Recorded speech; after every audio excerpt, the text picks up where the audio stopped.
Hello everyone, welcome back to the channel. आज की video में देखने वाले हैं लीड कोड की problem which is find all duplicates in an array. आइए देखते हैं प्रॉब्लम क्या है। प्रॉब्लम है कि आपको एक एरे दी हुई है, इसमें नंबर्स जो होंगे वो 1 से n तक होंगे और कुछ नंबर्स इसमें एक बार अगर कर रहे हैं, कुछ नंबर्स में 2 बार अगर कर रहे हैं। आपको एक एरे बतानी है जिसमें वो सारे नंबर्स होंगे जो 2 बार अगर कर रहे हैं। ठीक, तो आइए इसका एग्जाम्पल देखते हैं। एग्जाम्पल मैंने पहले से बना के रखा है, तो देखते हैं क्या एग्जाम्पल। तो एग्जाम्पल है कि इसमें देखिए साइज है इसका 8, तो यानी कि एलिमेंट्स होंगे जो वो होंगे इस रेंज में 1 से लेके 8 तक। ठीक, बोथ वैल्यूज आर इंक्लूसिव, मतलब कि 1 भी आ सकता है और 8 भी आ सकता है। ठीक, तो अब एग्जाम्पल में आप देख सकते हैं कि सारी वैल्यूज जो की हैं वो 1 से 8 तक ही हैं। और क्वेश्चन ये भी कह रहा है कि हर वैल्यू या तो एक बार होगी और या तो 2 बार होगी। ठीक, तो इसमें देख सकते हैं आप कि 1 जो है वो एक बार कर रहा है, 2 जो है वो 2 बार कर रहा है, 3 जो है वो 2 बार कर रहा है, 4 एक बार कर रहा है, 7 एक बार कर रहा है, 8 एक बार कर रहा है। कुछ वैल्यूज ऐसी भी होगी जो अकर नहीं कर पाएंगे, क्योंकि डेफिनेटली कुछ वैल्यूज रिपीट हो रही है, तो कुछ वैल्यूज ऐसी होंगी जो आ भी नहीं पा रही होंगी। तो हमें क्या करना है, हमें बस एक एरे बतानी है जिसमें वो वैल्यूज होंगी जो 2 बार कर रही हैं। जैसे कि हमारा 2 हो गया और 3 हो गया, तो इसका आंसर हो जाएगा 2 और 3। ठीक, तो प्रॉब्लम उम्मीद करता हूँ समझ में आई होगी।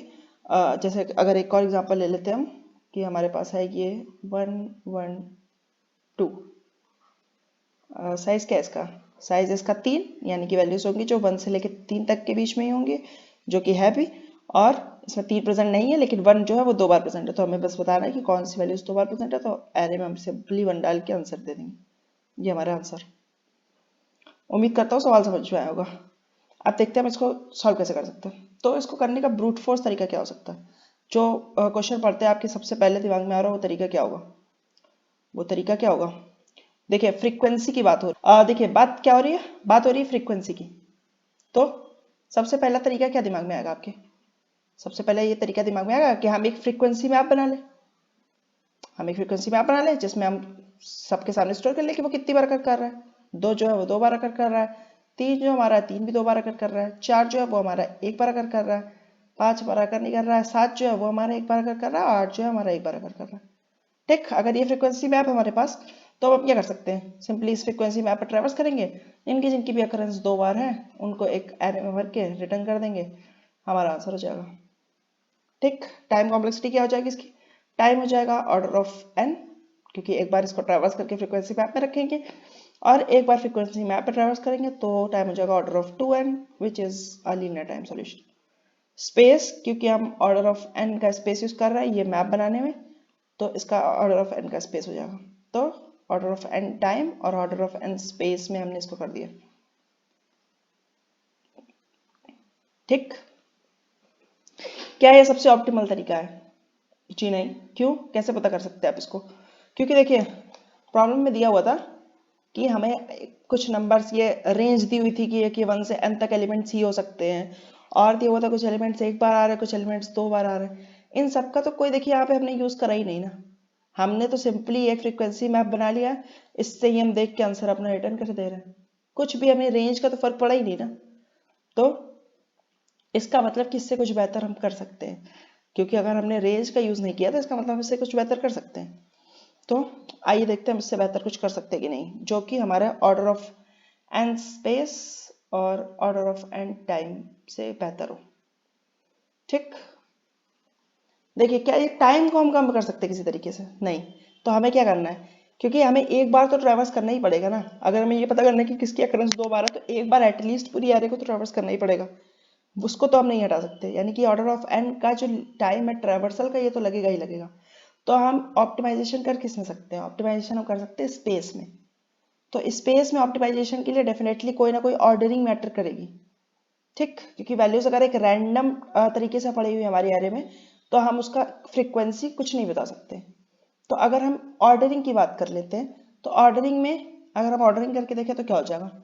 तो ऑर्डरिंग में जैसे हमारे पास है 1 2 2 3 3 और 4 और 7 8। ठीक, ये हमारी एरे थी। अब हम क्या कर सकते हैं, अब देखिए जो एलिमेंट्स 2 बार अकर कर रहे हैं, एग्जैक्टली 2 ही बार अकर करेगा जो एलिमेंट्स अगर अकर करेगा, या तो फिर 1 बार या तो 0 बार या तो 2 बार।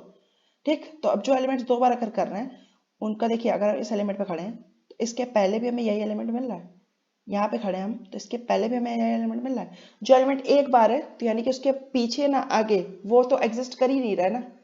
तो हम क्या कर सकते हैं, हम हर एक जगह पे जाएंगे और हम देखेंगे क्या इसके पहले भी यही पड़ा हुआ है। अगर इसके पहले भी यही एलिमेंट पड़ा हुआ है, सॉर्टेड ऑर्डर में अगर हमारी एरे है, तो हमारी एरे कुछ इस तरीके से है 1 1 2 2 3 3 4 7 8। तो हमने 1 पे पूछा कि क्या तुम्हारे पहले भी यही है, पहले कुछ है ही नहीं, तो 1 तो एक वैलिड केस है ही नहीं। 2 पे गए, 2 के पहले भी क्या 1 पड़ा हुआ है, नहीं, तो मतलब कि ये 2 बेकार है। अब इस 2 पे गए, इस 2 के पहले क्या 2 पड़ा हुआ है, हाँ 2 पड़ा हुआ है, तो यानी कि ये एक 2 तो ये हो गया, एक इसके पहले भी पड़ा हुआ है, तो यानी कि 2 2 हो गए। इसको हम अपने आंसर में डाल सकते हैं। 3 पे आए, 3 के पहले भी क्या 3 पड़ा हुआ है, नहीं, इस 3 पे आए, इस 3 के पहले क्या 3 पड़ा हुआ है, बिल्कुल पड़ा हुआ है, तो अब इसको भी अपने आंसर में डाल सकते हैं। ठीक, इस 4 पे आए, 4 के पहले क्या 4 पड़ा हुआ है, नहीं, 7 के पहले क्या 7 पड़ा हुआ है, नहीं, 8 के पहले क्या 8 पड़ा हुआ है, नहीं, तो यही हमारा आंसर हो गया। क्योंकि हम जो आंसर रिटर्न कर रहे हैं जो वेक्टर, उसका हम साइज नहीं लेंगे, तो यानी कि हमने अपने टाइम स्पेस को तो रिड्यूस कर दिया ऑर्डर ऑफ 1 पे, बट हमने अपना टाइम को इंक्रीज कर लिया, क्योंकि एक बार इसको सॉर्ट करने में जो ऑर्डरिंग कर रहे हैं उसमें टाइम लग रहा है, और एक बार का ट्रेवर्सल, माफ कीजिएगा, ऑर्डर ऑफ n। ठीक, तो एक बार हमारा ट्रेवर्सल लगा n log n हमें लगा सॉर्ट करने में, उसके बाद एक ट्रेवर्सल हम कर रहे हैं फिर से पता करने में कि क्या इसके पिछले वाला एलिमेंट इससे सेम है कि नहीं। तो इन दोनों में हायर डिग्री का टर्म है n log n, तो हमने अपने टाइम को रिड्यूस कर लिया n log n में, और अपने स्पेस को ऑर्डर ऑफ 1 में। अब हमने देखिए स्पेस को तो रिड्यूस कर लिया, बट हमारा टाइम अब बढ़ गया। पहले हमारा टाइम ऑर्डर ऑफ n था, अब हमारा टाइम हो गया order of n log n। तो कहीं ना कहीं हमने थोड़ा सा ट्रेड ऑफ किया है अपने स्पेस को हटाने के लिए, बट क्या ये सबसे बेस्ट सॉल्यूशन है, नहीं, इससे अच्छा कुछ हम कर सकते हैं। आइए देखते हैं वो कैसे करेगा। तो उसके लिए कुछ ऑब्जर्वेशंस हमें नोट करनी होंगी। पहली बात, अगर आप देखें तो इस सॉल्यूशन में भी हमने इस फैक्ट का यूज करा ही नहीं कि इसमें एग्जैक्टली जो एलिमेंट्स हैं वो 1 से लेके n तक ही रेंज में है, इसका भी यूज नहीं करा हमने। और किसका साइज n है और इसके एलिमेंट्स इस रेंज में, इसका यूज नहीं करा। इसमें हमने इस फैक्ट का यूज करा है कि एलिमेंट्स या तो एक बार होंगे या तो 2 बार होंगे। तो एक फैक्ट यूज किया है, लेकिन दूसरा फैक्ट दिया हुआ है, इसका मतलब उसका कुछ ना कुछ काम है। अब क्या काम है उसको देखते हैं, वो हमारे ऑप्टिमल सॉल्यूशन का पार्ट बनेगा। आइए देखते हैं। तो चलिए हम अपनी एरे फिर से लिख लेते हैं, 1 2 2 3 3 4 7 8। ठीक, इंडेक्सिंग कर लेते हैं, 1 2 3 4, 1 बेस इंडेक्सिंग कर रहा हूँ, 7 8। ठीक है, तो अब देखिए हमें क्या पता है, हमें पता है कि इस एरे में जो एलिमेंट्स हैं वो कहाँ से कहाँ तक है, वो होंगे हमारे 1 से 8 तक। ठीक, यानी कि 1 से n तक, और उतने ही एलिमेंट्स हमारे इसमें भी हैं। तो अच्छा देखिए फ्रीक्वेंसी मैप का यूज क्या था, हमें ये पता करना है कि कोई एलिमेंट 2 बार है कि नहीं। तो अगर हमें वो एलिमेंट देखिए, जैसे मान लीजिए हम इस 3 पे है, अगर हमें ये 3 मिला, तो हमें बस यही तो देखना है कि इससे पहले क्या ये 3 मिल चुका है कभी कि नहीं। ठीक, तो इसके लिए हम क्या कर सकते हैं, इसके लिए हम एक सेट बना सकते हैं, सेट में डाल सकते हैं कि हाँ 3 हमें ऑलरेडी मिल चुका है। अब दोबारा अगर 3 मिलेगा तो हम सेट में चेक कर सकते हैं कि हमें 3 मिल रहा है कि नहीं, लेकिन इसके लिए अगेन फिर से हम स्पेस यूज कर रहे हैं। ठीक, तो किसी तरीके से हम ये कर लें कि हमें जो जो एलिमेंट्स मिलते जा रहे हैं हम उनको किसी तरीके से मार्क करके रख रहे हैं, विजिटेड एरे टाइप का कोई चीज हम बना के रख लें, और उसको मार्क कर ले कि एलिमेंट हमें मिल चुका है। दूसरी बार जब वो मिलेगा तो हम इसको अपने आंसर में डाल सकते हैं, क्योंकि एक बार मिल चुका है और दूसरी बार ये अभी मिला है। ठीक, तो विजिटेड कुछ एक अलग से बनाने से हमारा स्पेस बढ़ जाएगा, ये तो हमें पता ही है। ठीक, तो क्या ये जो हम देख रहे हैं कि हमारे एलिमेंट्स भी 1 से 8 तक हो सकते हैं और इसका साइज भी हमारा 8 है, तो अगर विजिटेड हम बनाएंगे भी तो हम n साइज की विजिटेड बनाएंगे। ठीक, लेकिन ये एक एरे तो हमें ऑलरेडी दी हुई है, तो क्या हम इसको एज अ विजिटेड यूज कर सकते हैं, इसमें कुछ ऐसी फेरबदल करें, क्योंकि एरे में मॉडिफिकेशन तो हम कर सकते हैं, जो एरे में दिया हुआ है वो हमारे स्पेस का पार्ट नहीं होगा। तो क्या हम इसमें कुछ ऐसा मॉडिफिकेशन कर सकते हैं कि ये हमारा विजिटेड की तरह काम करने लगे। ठीक, जैसे देखते हैं कि जो 1 है, तो ये 1 एक एलिमेंट है। ठीक, लेकिन ये 1 एक इंडेक्स भी होगा इस एरे का, क्योंकि एलिमेंट्स हम जो जान रहे हैं कि एलिमेंट्स हमारे 1 to n है। ठीक है, एलिमेंट्स 1 to n है, और ये हमारे इंडेक्सिंग करी हमने, ये देखा कि ये भी 1 to n है।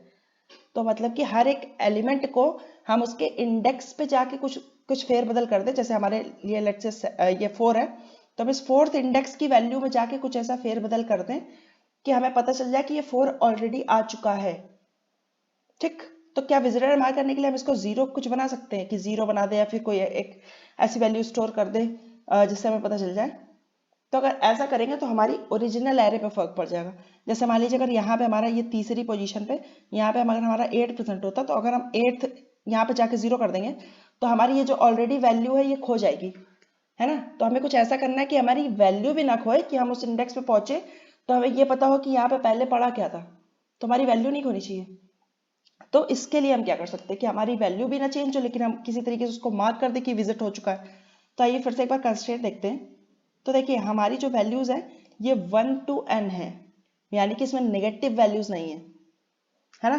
तो यानी कि अगर हम 1 to n वैल्यूज को, यानी कि जिसको भी हमें मार्क करना है उस इंडेक्स पे जाके हम उसको नेगेटिव कर दें तो क्या ये हमारा काम कर जाएगा।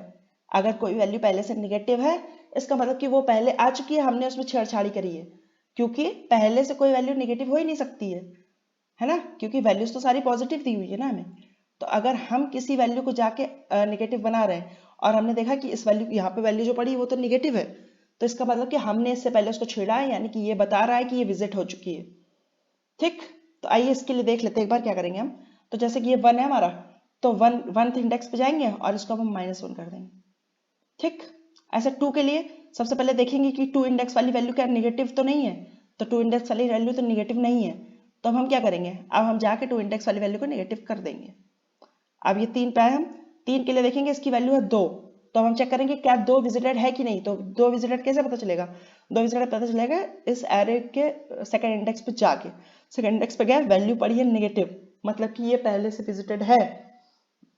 अगर ये पहले से विजिटेड है तो इसको हम अपने आंसर में डाल सकते हैं, क्योंकि ये इसका दूसरी टाइम है। पहली बार में हमने विजिटेड मार्क किया और दूसरी बार में हम अपने आंसर में डाल रहे हैं।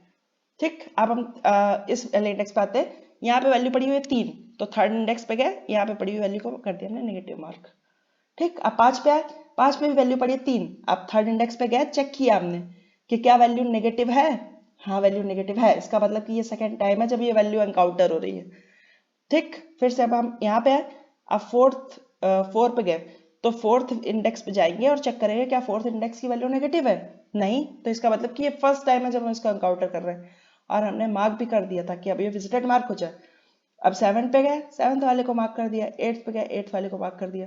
तो हमारे खाली 2 ही वैल्यू है जो रिपीट हो रही। ठीक, उम्मीद करता हूँ कि अप्रोच समझ में आई होगी। ये एक स्टैंडर्ड तरीका है कि वैल्यूज को, अगर तो आपकी वैल्यूज की रेंज जो है वो पॉजिटिव में है और आपको विजिटेड मार्क करना है, तो उसको एक नेगेटिव साइड लगा देते हैं हम, ताकि ये पता चल जाए कि वैल्यू नेगेटिव मार्क हो गई। इससे आपकी वैल्यू भी नहीं खोएगी, क्योंकि आप एब्सोल्यूट करके निकाल सकते हैं कि वैल्यू उसका पॉजिटिव क्या होगा वैल्यू का। ठीक, तो ऐसे ही कोड पे देखते हैं एक बार। तो कोड हमने क्या किया, ये एक आंसर बना लिया कि हम इसमें अपना वो स्टोर करेंगे। 0 बेस इंडेक्सिंग में हम कन्वर्ट कर लेंगे, इसलिए हम यहाँ पे वैल्यू -1 कर रहे हैं। ठीक, वैल्यू निकाली हमने। वैल्यू कैसे निकलेगी, absolute of nums of I. Absolute करना मत भूलिएगा, क्योंकि हमने वैल्यूज को चेंज भी कर रखा है। ऐसा हो सकता है कि यहाँ पे ऑलरेडी वैल्यू जो पड़ी है वो नेगेटिव हो, तो इसलिए हम उसको एब्सोल्यूट कर लेंगे तो पॉजिटिव हो गई। अब हम क्या करेंगे, अब चेक करेंगे अपने नम्स में कि ये जो इस वाले इंडेक्स की वैल्यू है और 1 बेस है इसलिए -1 कर रहे हैं, ये नेगेटिव है क्या। अगर ये नेगेटिव है यानी कि ये दूसरी बार अकर कर रहा है, तो हम क्या करेंगे, इसको अपने आंसर में डाल लेंगे। वरना क्या कर रहे हैं, वरना हम इसको सिंपली मार्क कर दे रहे हैं विजिटेड। ठीक, विजिटेड मार्क करने के लिए हम इसको खाली -1 से मल्टीप्लाई कर दिया तो ये नेगेटिव हो जाएगी। ऐसा करते करते लास्ट में अपना आंसर रिटर्न कर दिया। तो उम्मीद करता हूँ समझ में आया होगा। ये एक स्टैंडर्ड तरीका है, इसको आप अपने दिमाग में बैठा लीजिए कि अगर आपको रेंज पता हो कि वैल्यूज यहाँ से यहाँ तक होंगी और आपको विजिटेड मार्क करना हो, आपको ये पता हो कि वैल्यू कहाँ से कहाँ तक आ रही है, नेगेटिव वैल्यूज नहीं आ रही, तो ये एक अच्छा तरीका है इसको विजिटेड मार्क करने का। आप अपना एक्स्ट्रा स्पेस बचा सकते हैं। इस तरीके से आप इसको ऑर्डर ऑफ एन टाइम और ऑर्डर ऑफ 1 स्पेस में कर रहे हैं। सिंगल पास सॉल्यूशन है कि दोबारा आपको एक ही पास में हो जा रहा है, एक ही बार ट्रांसफर करना पड़ा, तो ऑर्डर ऑफ एन टाइम और ऑर्डर ऑफ 1 स्पेस में हमने इसको सॉल्व कर दिया। उम्मीद करता हूँ आपको सारे तरीके पसंद आए होंगे। आपको एक कोड का लिंक डिस्क्रिप्शन में मिल जाएगा। इस वीडियो में फिलहाल इतना ही, मिलते हैं किसी और वीडियो में, तब तक के लिए बाय बाय।